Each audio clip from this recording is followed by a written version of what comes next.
We're going to have Alison with us live, which we've never had before, which is great because we're here in Washington, D.C., and we're here. You know, I can be here now because for 4 years I was avoiding Washington because I didn't want to be in leg irons like my friend Peter Navarro was put in. I knew that they had ones with my name on it.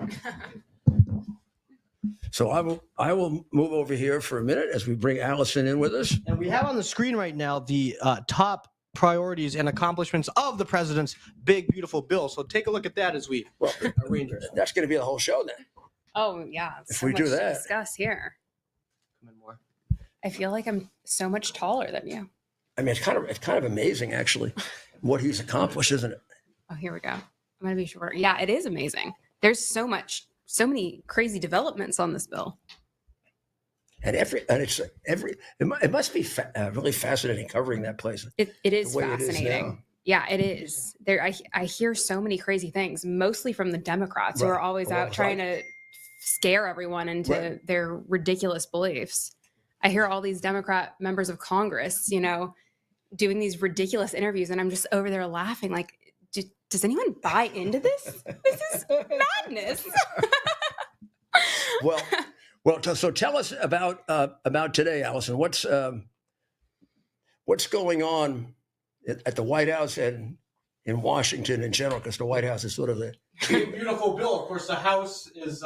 Yes, the big beautiful bill is the talk of the town currently. Yeah. So as we know, yesterday it did pass the Senate. That was big news. It was a tie actually, and J.D. Vance had to come in to break the tie. Okay, so, it wasn't Pence, huh?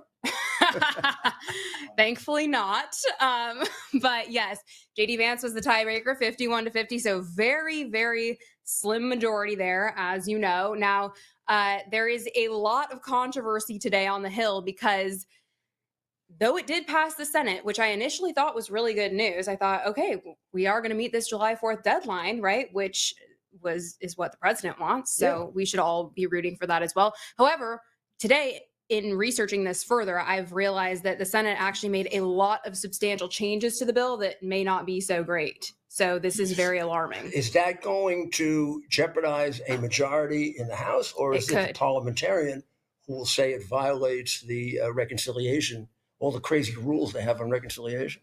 That's a great question. And he's a Democratic plant. Yeah, that's true. That's a good point. But right now where it sits is the fiscal conservatives and the Freedom Caucus are very, primarily it's this group that is very upset about this because ultimately there's an additional $1 trillion added to the debt ceiling now, which wasn't in the original form of the bill when it passed the House. So the Senate managed to cram that in.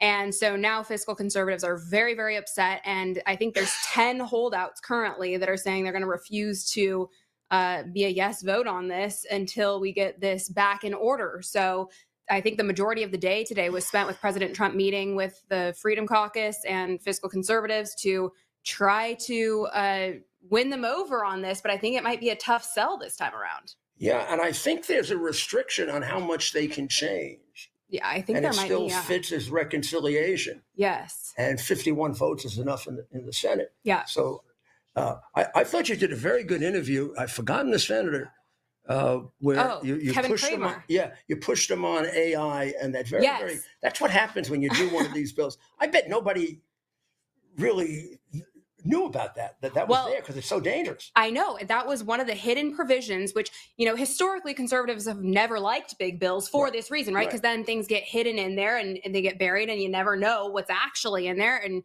you know, we found out with this AI. Thought that's the way you Nancy Pelosi said that's the way you're supposed to do it. It's not right. It's not right. The founding fathers must have. You can't know what's in a bill until it's passed. That's why we've been so successful. Famous last words, right? No, that's true. She did say that. And so that's why I was a little disappointed with the big, it's a very big bill. But, you know, there are good things about it, no doubt. But this AI provision in the big, beautiful bill is not good. And I'm so grateful that I had the opportunity to talk with Senator Kevin Kramer, and we started talking about it on your show, and it really started gaining some traction. I actually got to talk to Speaker Johnson and ask him a question about it. So once that conversation started going, I know Steve Bannon was also very vocal on this. Once people started realizing the detriment that could cause to the country, word got out. And so it turned out, I was hearing initially they were going to take it from a 10-year moratorium down to a 5-year moratorium, which in my mind, I'm like, 5 years from now, it's 2025. 5 years is 2030. Agenda 2030. We can just trust them all to do it. We can just trust them all to do AI, however they want to do it. Exactly. But no, the amazing news that did come out of this is that the Senate actually nixed the AI provision entirely, so it is no longer in the bill at all. So this is very good news. If Democrats could do with AI what they wanted to, they'd never have to put up another Biden again. They could just create a candidate. It's shocking they're not in favor of it, isn't it? Probably the AI candidate would be better president than Biden. The AI candidate would actually be substantially better than Joe Biden. That is a fact.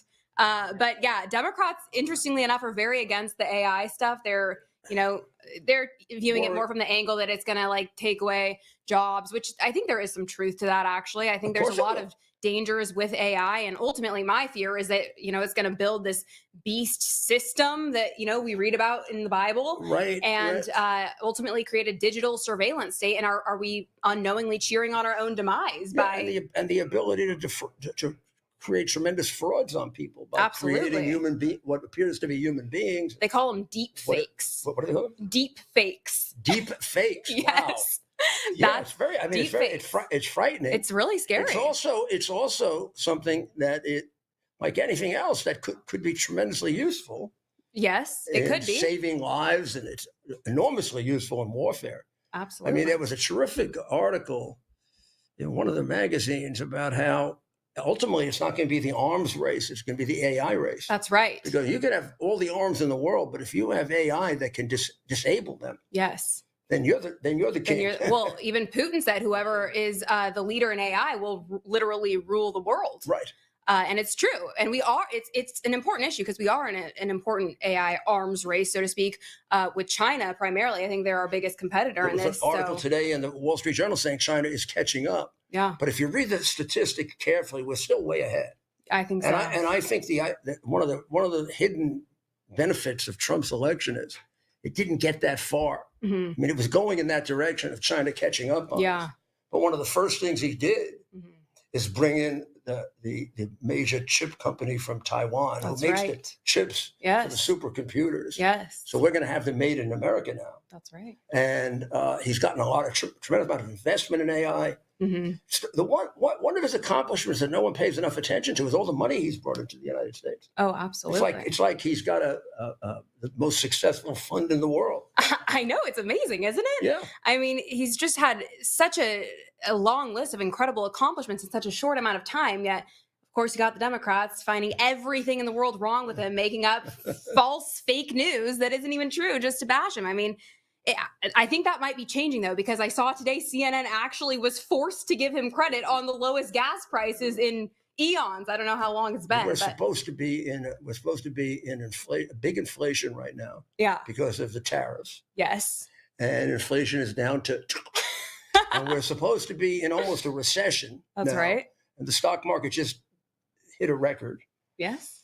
Is there anything that Democrats are right about? That's a great question. That is a really good question. I heard actually Kara interviewed Tom Homan today at the White House, and he made a great point. He said he's doing fantastic work, but he said if you ask a Democrat what's wrong with tightened security at the border, what's wrong with reducing rapes and murders from illegal aliens, what's wrong with tightening up security in America and actually building a wall, right? He said they actually just like stare at you with a blank look and they can't really compute. They can't figure out an answer. So I think he got him stumped on that one. Well, you do a great job of covering the White House, and it's a full-time job because you come in the morning and by a half hour later, the story's all different, right? I mean, my gosh. If I find that, I find that, I go to bed at night and I start thinking about what I'm going to cover the next day, and I wake up and the whole world has changed. I know. Isn't it incredible? Just don't even waste your time. It changes in the blink of an eye every day. Well, thank you very, very much. Thank you very much. But I want to ask you one general question about the White House. It should be. Is it a happy White House? Is it happy? Yeah. I mean, I remember, the Biden White House was dysfunctional. Yeah. But Trump always made it a kind of optimistic place. Yeah. But there was so many investigations, and I was there as his lawyer. I mean, anytime I'd show up at someone's desk, I thought I had a subpoena. It was like I'd show up at the desk and I'm not here. But we were having been a prosecutor and running an office where all we did was prosecute. Yeah. I think I dealt with more prosecution representing Trump than I did as a U.S. attorney. Every day he was getting prosecuted. Somebody's getting subpoenaed.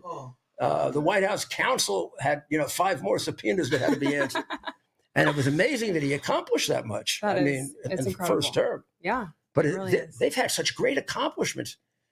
They should. I was in the Reagan White House, and that was a very happy White House. Was it? Okay. Yeah, but he was a very even when he was in trouble, he was a real happy warrior. Yeah. Well, I think the Trump team is pretty incredible. I mean, what they accomplish in a day is really amazing. Sometimes I'm there and I'm just in awe of like what is going on in front of my face. But it seems that the administration is very happy. It's the media and the fake news that's there that is so miserable. Yeah. And they try to make everyone else miserable along with them. But it's funny because when Trump did that press briefing the other day, it was his first one in the new term, right? You notice that some of these fake news outlets that, play this part of being so angry and so bitter and, the TDS is just erupting from their eyeballs. Even they were like so excited to try to get a question with Trump. You could just tell he lightens up the room and it's amazing to see. So maybe the tides are turning and things are looking up. They even seem more under control than they were the first time around. They even seem to be better behaved than they were under Biden. I mean, they're like being in charge of an out of control kindergarten. And that's a good analogy. I think Caroline does a good job of. She has kind of the personality that she does keeps them down a little. Yeah. Oh yeah, she keeps them in check. She makes them look bad. Yes. Exactly. They don't want to be embarrassed by Caroline. Well, this is something you're all your life you're gonna remember covering the White House. No matter what all the wonderful things you do in the future, you're going to remember that. Absolutely. So it's been an absolute honor and a privilege. And thank you so much for all that you do. You're a legend, so we appreciate you. Well, we're going to take a short break and we'll be right back.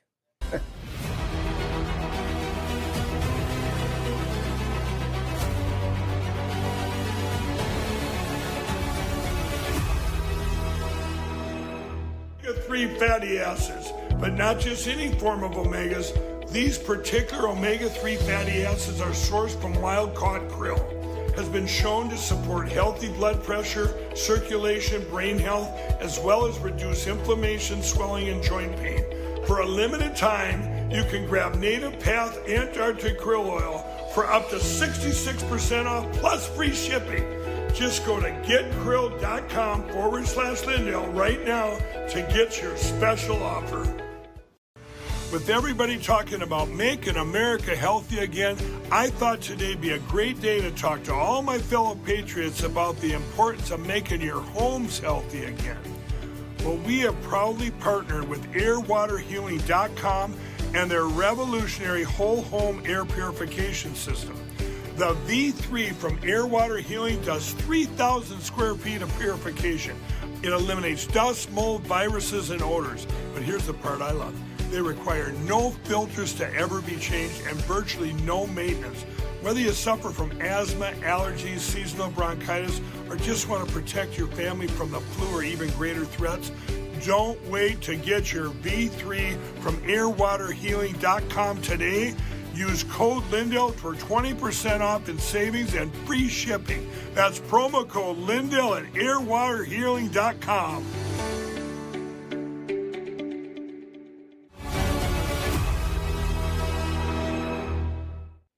Well, welcome back to the Rudy Giuliani Show on Lindell TV. Right on. Lindell TV, right here. He's in person.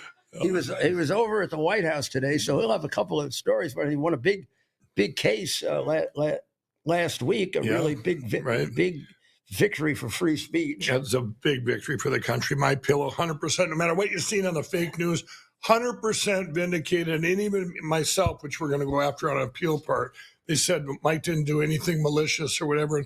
And then the media is out front, because Lindell TV, we couldn't talk, right? Right. We couldn't talk. They wouldn't let me talk outside of the courthouse. And I go, yeah, are you kidding me? You're putting me on a restriction. The judge puts me on this restriction. This corrupt judge puts me on a restriction. And then here, all the fake news media is out there, and they go, "No, did you learn anything?" I said, "You're a traitor too." I said, "Yeah, I learned to call it." I said, but they would place stuff in there. I got served on the steps of the state capitol of Colorado, suing My Pillow. With this law affair going on. Right. And so what am I going to do? I'm going to go speak. What was My Pillow sued for? Because their CEO, now we're still sued for billions from the other machine companies that all rhyme with Dominion and Smartmatic. But anyway,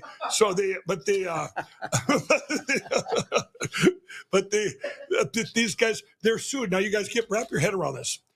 This was an elaborate marketing scheme by their CEO, Mike Lindell, to make money off promo codes defaming the voting machine companies. And I'm thinking, let's see. That's Mike Lindell, not the poor pillows. Yeah, that's right. So, no, but think about this. Pillows didn't do anything. No, but they didn't do anything. So the thing about this, Smartmatic sued me a year later after I had already lost, My Pillow had already lost $200 million in retail stores. $200 million. So anyway, here we are.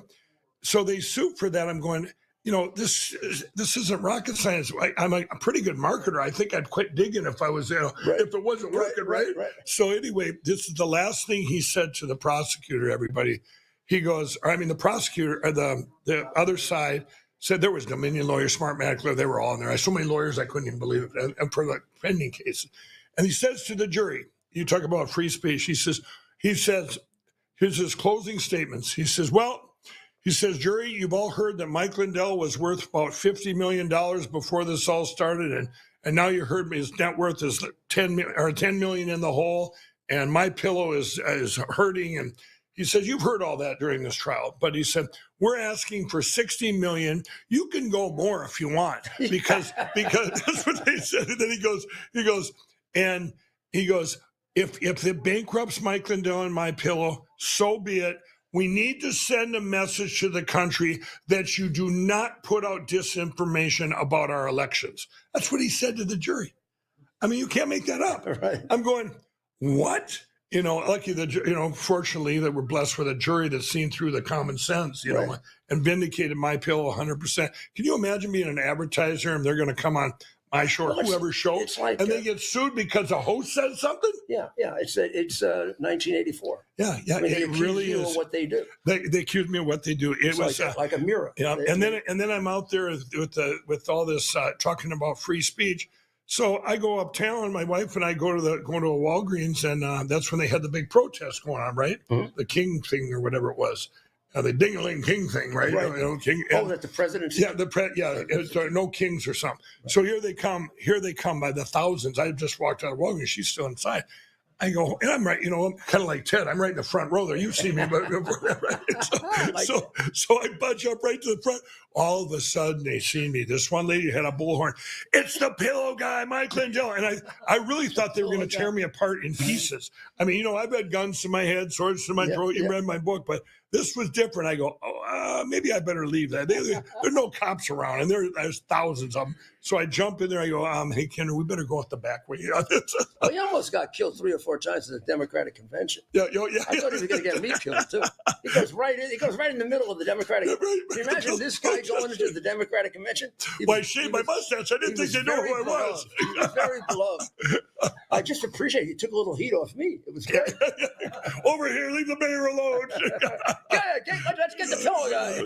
It was fun at the White House today, though, when I was just telling you that with Tom Holmgren, Kara was there, and she goes, here he comes walking, and she goes, boy, I'd like to get an interview with him. I said, he's a good friend of mine. I said, hey, Tom. So he comes over, we hadn't seen each other in a while, and I said, would you have time to do a quick interview here on Lindell TV? He says, sure.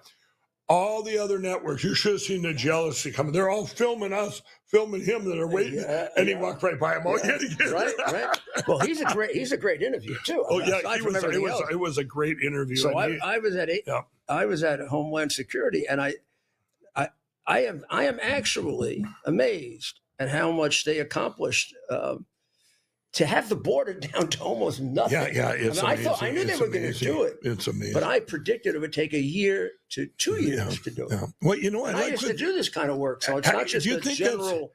It's ridiculous what they've done. Right. It's ridiculous. Well, it's the words travel too, so you don't have people trying either. Right. They stopped, and I like that. Watching them down at Alligator World or whatever they were doing yesterday. What a great idea to name it that. Everybody, Alligator Alcatraz. Can you imagine these people thinking of coming in illegally? Yeah. Well, gee, if it doesn't work, we'll end up in El Salvador, the worst prison in the world. We'll be in the middle of Alligator Alcatraz.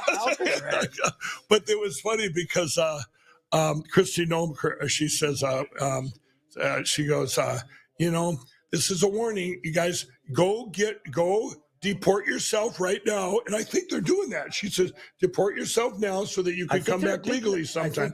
And I think people are doing that. I really do think they're doing that. That's great advice for a person who is not a criminal except for the fact they came in illegally. They came in illegally because they were misguided or whatever. Yeah, but I think it's working. They should go back. Yeah, but I think it's working to that extent. And I think it's also working to whether people aren't even trying now, there's some fear factor. There has to be. There's some fear factor. Yeah, the deterrence factor has worked. That's why it's happened so much. It's the perception. I think it worked in the election too. Yeah, absolutely. I think the fact that there was so much scrutiny of the prior election and we wouldn't give up. Here's what I think. I think it kept the shooting down. Yeah, here's what I think with the election, and it's my theory, and I was actually telling this to a bunch of people up at the White House today. If I was going to give you China virus 2.0 before the election, we wouldn't have done the same stuff. We would have said, I'm sorry, we're not sitting outside eating lunch in snowbanks like we had to in Minnesota. It would have been all different. We're not going to, you fool us once, you're not fooling us twice. Election crime 2.0. If they would have stolen it from our great president, people would have demanded. It wouldn't have been just you and I and a few others saying, open up those computers. Yeah. Everybody would have demanded. They would have melted them down on the spot. I think the general public would not have tolerated that. Check computers? Yeah. Could you actually look at paper ballots? Yeah. Do you know that we never? No one representing Donald Trump ever got to see a single paper ballot in Pennsylvania.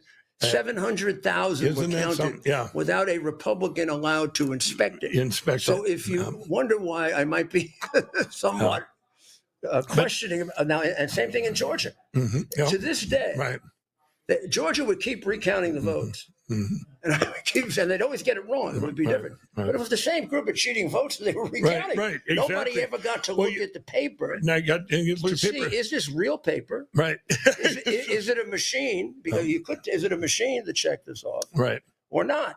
Yeah. Now, why would they hide it if there's nothing to hide? It's exactly right. They hide it? And it's exactly right. And I'm telling you, in this last election, there was at least 9 congressmen and 2 senators stalled. They didn't go. If I was their market, I said, you know what? We can't steal the presidency because they're onto us already. We're just going to have to put up with a couple of years. We'll steal it back in the midterm. That's why it's so important right now, as we speak, in these next 10 months, before even the primaries in the midterm, to secure our elections. Right. And we're well on our way. I want to tell people there's so many places now that we actually have paper where there's not going to be machines, but all it's going to take, to me, is a few places, because where you have that, and then if they're over here and they steal with the computer, the deviations are going to be so blatant that it'll be just like, if something's wrong with your bank account, and you go, and it doesn't match what you show, you go to the bank, and where do they look? They look inside the computer to see if there's a mistake. With computers, it can just be mistakes too, not necessarily malicious. Right. But they check it out. They say, here, oh yeah, we found out, But the only thing we found out, it was a 0. Somebody typed it in wrong. In my trial in Colorado, I brought up all kinds of deviations. I'm going, here's a lady that got 0 votes in her own precinct in Georgia, a Democrat in a primary, and her husband and her daughter are in that precinct. I swear, this is what I said. If they'd have gave that lady 3 votes, they gave her 0. If they'd have gave her 3, you know what they would have said? Oh, crooked Brad Rassenberger would have said, I'm sorry, nobody loves you but your family. You only got 3 votes. You only got 3 votes. But Brad had to go open up the machines because he got 0. And you know what they called it?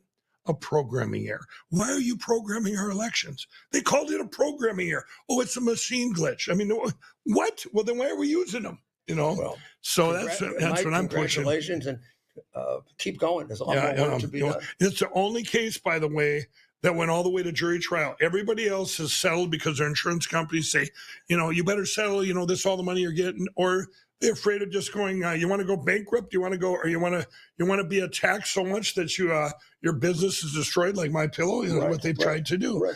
And I'm going, and then that media outside there, when they got out there, well, are you going to quit now? Talking about, getting rid of the machines, and I said, yeah. Is he going to quit? I go, absolutely, I'm not going to quit. And then I told him, I said, we're going to be very much recycle them and turn them into prison bars. And they played my tape in that thing, for their evidence. I guess on one of my shows, I said, I always hit Brad Rassenberg and Robin Voss. I said, and we're going to put them all behind bars, and they're going to be grabbing those Dominion bars. Let me out. Well, all right, Mike. All right, thank you, and good luck tomorrow. Yep, thank you, Mayor. He's got another meeting at the White House tomorrow, and we'll report on what happens. Now we're going to take a short break, and we'll be right back. Andrew? The last time President Trump was in office, gold soared 50% and silver went up a huge 53%. Americans who invested in silver and gold during Donald Trump's first presidency are very happy that they did it. And right now, gold continues to soar to the highest numbers in history. These gains are just an appetizer for what's to come. Some market analysis are saying that gold is predicted to rise another 30% in the next year alone. So now's the time to invest in gold and silver, and that's why I partnered with Fisher Liberty Gold. Fisher Liberty Gold is a conservative-owned and operated precious metals investment company. They even helped my good friend President Trump get elected through their contributions to Turning Point USA and other conservative groups. I have dedicated my life to ensuring that people get the best sleep ever. And in addition to owning a MyPillow, I can now sleep well at night knowing that you can all protect your savings with precious metals with Fisher Liberty Gold. With Fisher Liberty Gold, you can sleep well knowing that your retirement is secure. And if you call now, you're going to receive your very own presidential gold guide and qualify for up to $20,000 in free silver. But wait, there's more. Call now or text metals to 26786 to receive your presidential gold guide from Fisher Liberty. And for a limited time, I will send you a free MyPillow for qualified accounts. This presidential gold guide from Fisher Liberty will tell you exactly why you need to own gold even while Donald Trump is president. And just by calling in, you get a free MyPillow for a limited time for qualified accounts, and up to $20,000 in free silver. So don't wait. Call 1-888-4GOLD-19 or text metals to 26786 today. That's 1-888-4GOLD-19 or text metals to 26786 today to receive your free MyPillow and up to $20,000 in free silver.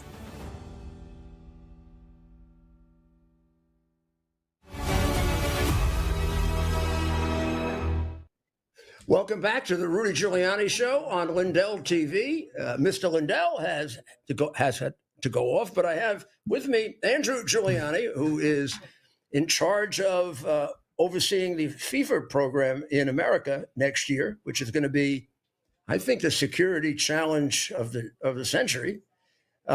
So we're going to begin talking about that. Tell us exactly what you're doing. Oh, by the way, it's my son, Andrew.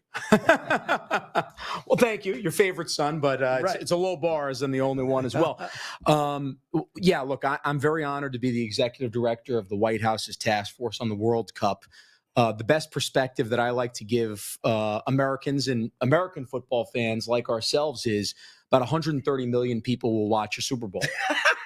That's a lot of people, right? Yeah. About 2 billion people watch a World Cup final. So it makes the Super Bowl look like a little game. All the games. Just the final. When you add up the entire games, you're looking at somewhere around 8 or 9 billion viewers over the course of the tournament. They'll watch some of the early games. Yeah, absolutely. Depending on, who's playing in there. And then as it moves along, it gets bigger and bigger. Yes.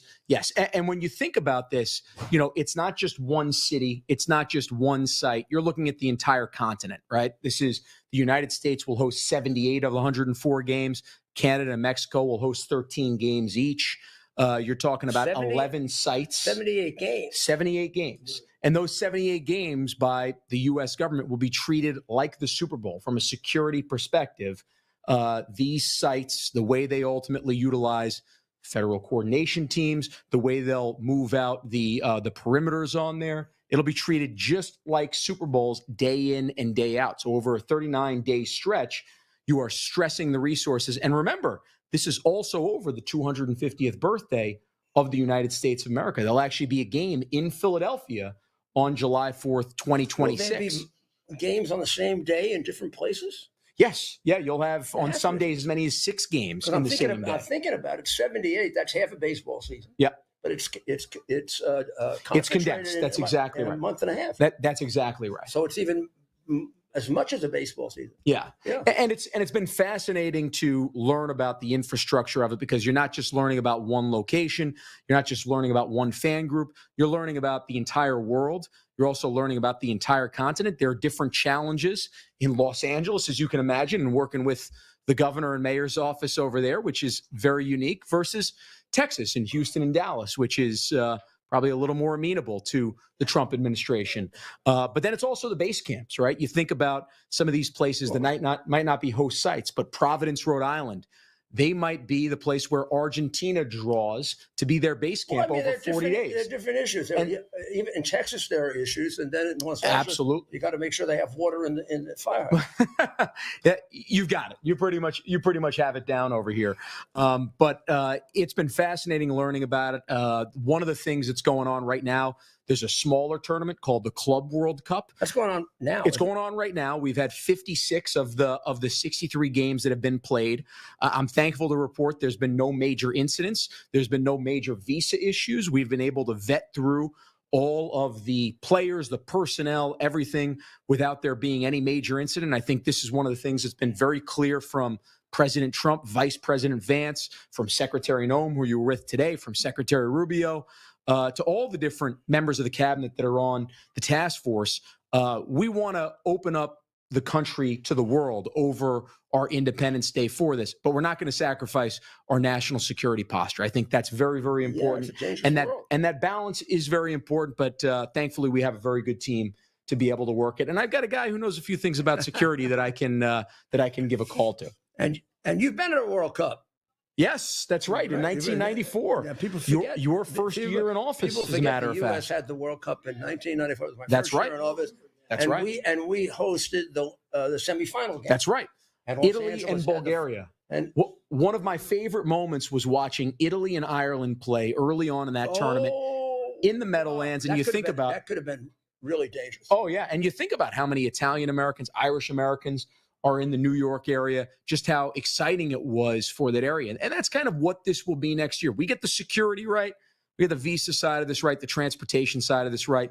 It's going to be an amazing cultural legacy, an opportunity really to invite the world here to the United States of America, celebrate the greatness of the 250 years of America and the hope and promise of the next 250 years. Oh, that's terrific. That's terrific. Except it's possible that New York City will be a communist socialist regime by that time. Yeah, well, that's true, and we can get into that if you want, and the numbers right here. But you're absolutely right. The good thing is that you'll be able to go into grocery stores and supermarkets, and you won't have to pay anything. Yes, well, which is the way they're going to reduce. I figured out that's the way Mundummy or dumb.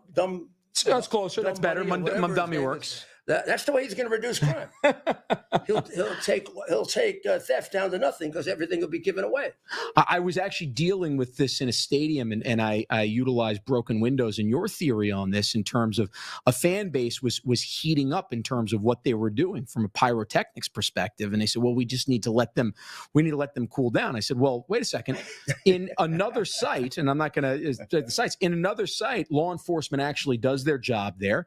They get it done. And guess what? They have haven't had any issues, maybe because they realize there's a consequence. Right. So thankfully, I read a book called Leadership by some guy named Giuliani, and I learned a few things about how to actually deal with crowd control. So. Well, as a graduate from New York politics, both with me and on your own, what do you think the chances are? I mean, winning a Democratic primary is 9 times out of 10 in New York history the election. The election is over when the Democrat gets nominated, and now we have a Democrat nominated who is extraordinary. I mean, he wants the government to control the means of production. He wants to have free grocery stores and supermarkets. He wants to provide free transportation. He wants to provide free everything. He wants to globalize the intifada. Yeah. He wants to defund the police completely, not just fake it like he had said. He wants to defund the police. He was trying to explain what he meant by that. But it's pretty clear. He just wants to kill Jews all over the world.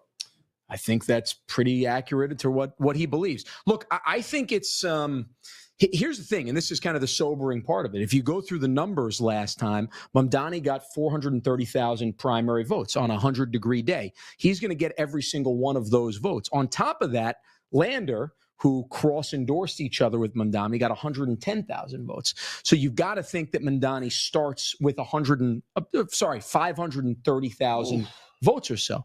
That's a big number. When you look at where Curtis was last time in 21, he was at 320,000. So right there, you need to add about 200,000 votes. Now, again, this is a very, very unique circumstance. You're talking about somebody who has said globalize the intifada. You know what that's ultimately going to do to the Hasidic vote there. They're going to come on out to vote. You know what it's going to do even to just common sense, however many are left, common sense Democrats that live in New York that ultimately look and realize that, hey, look, maybe we don't want somebody who, prescribes to Karl Marx. How about defund the police? Just recently, he said the New York Police Department is racist and corrupt. Meanwhile, he's surrounded. He's got more policemen around him than they have at City Hall. Yeah. Somebody told me that trying to interview him, you got to go through a phalanx of police. Look, I think there's a solution to this, and I think you're threading a needle, but the needle can be thread.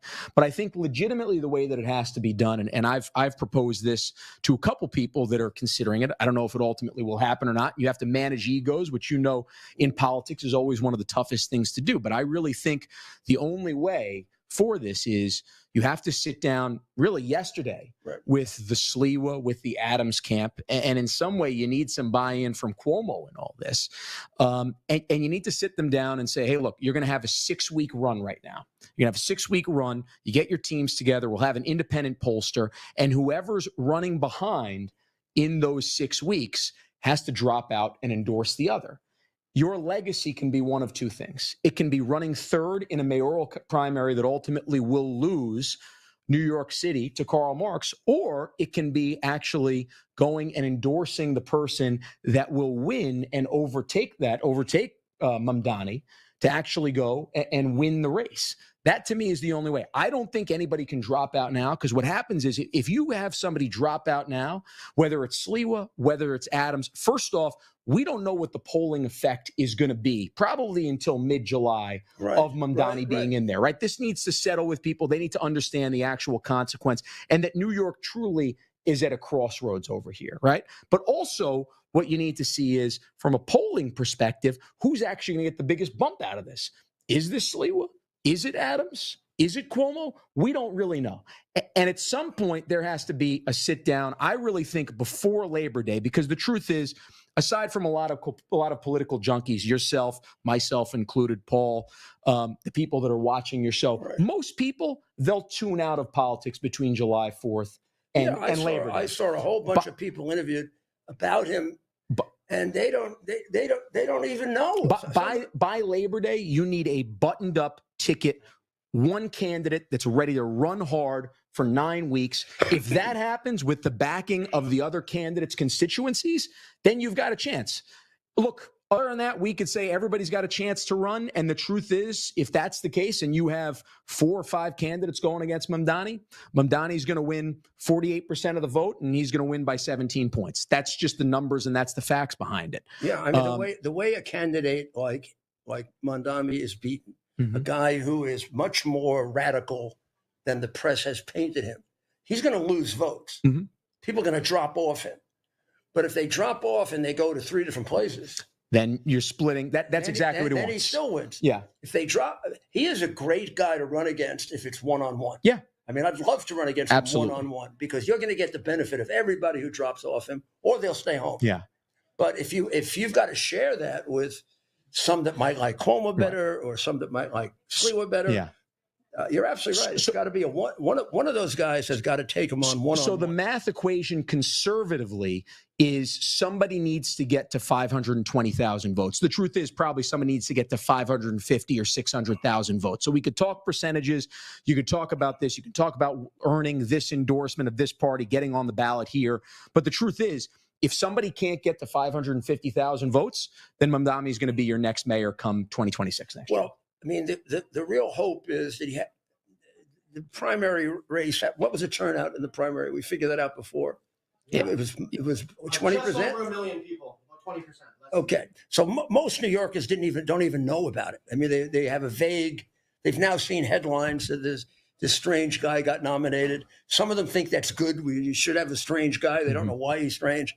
But as the election moves along, unless New York has really gone haywire, a lot of people are going to drop off him when they start to think about how much he hates the police, how much how bitter his language about the Jewish people is. It's not just that he's for the Palestinians, actually for Hamas, a terrorist group. If you listen to what he says, you can see a hatred of the Jewish people. Mm-hmm. Here's the thing that's interesting, and this goes back to your races in obviously the late 80s and 90s. Over the last 4 or 5 cycles, you haven't had that big of a turnout in New York, whether it was the de Blasio races, whether it was Adams' first race. You've had somewhere around the high 6 figures, 850 to 1.1 million people. By those numbers, Mamdani will be the next mayor of New York. You've got to expand the turnout. But you go back to a point where New York truly was on the brink. You think the Dinkins years, and your option is Rudy Giuliani. I think we're about 1.8, 1.9 million people came out to vote. Right. So that's what you need. You need New Yorkers that are coming out to vote, that haven't voted in a few cycles since Giuliani or maybe Bloomberg, the couple times that he ran as a Republican, that came out to vote. The question is, will they come out in those numbers? Will they come out in the Giuliani numbers? Or will they come out in the last couple of cycles? If they come out the way they came out in the last couple cycles, it's not looking good. If they come out with the energy that they came out to go vote for Rudy Giuliani, then we have a good chance. Well, it's going to be very, very interesting because without the slightest bit of exaggeration, he wins, the city is gone. Yeah. I mean, it's gone for a long time. It's going to take an awful lot. Look, we're still trying to dig our way out of de Blasio. Yeah. Someone said to me today, I think it was Bo Dietl, I'd even take de Blasio now. Well, the funny thing was, I had this joke the other day. If he gets elected, we're gonna, envy the good old days of de Blasio. That's how bad this is. Because at least de Blasio was so lazy that he smoked enough dope. He didn't do too much bad, I remember saying when he was mayor, well, it's true. He was smoking weed all over the place. You don't like the truth. It's true. He smoked a lot of weed. So Yeah, exactly. I've told this story, but a few weeks into his administration, the head of his detail. The head of his detail came to Commissioner Bratton and said, "Boss, you can't have us take the random drug test." And why? He said, "Because they all fail. They test for marijuana by pulling your hair, and marijuana stays there for 2 weeks. And then you would have no idea whether the person smoked it themselves, or every one of those cops would have failed." So Bratton went ahead and took them off. Yeah. But that's why I love Bratton so much. Well, thank you very much for tuning in. We had a very interesting show, one interesting guest after another. I guess Washington is a pretty interesting place, huh? We're draining the swamp. You know what I like to say? The Trump administration is just like The Godfather, right? The first movie was one of the best ever. But the second one is even a little bit better. And in this one, we're going to kill Fredo. So whatever that means, you take that however you like. Well, obviously, I'm just joking around. I'm going to say a Hail Mary. Sorry, Chris Cuomo. It's not Chris Cuomo. It wasn't directed toward you. Well, pray for all the people that are in harm's way because of the horrible 4 years we had before this, and pray for the president and his efforts to try to get them out of harm's way.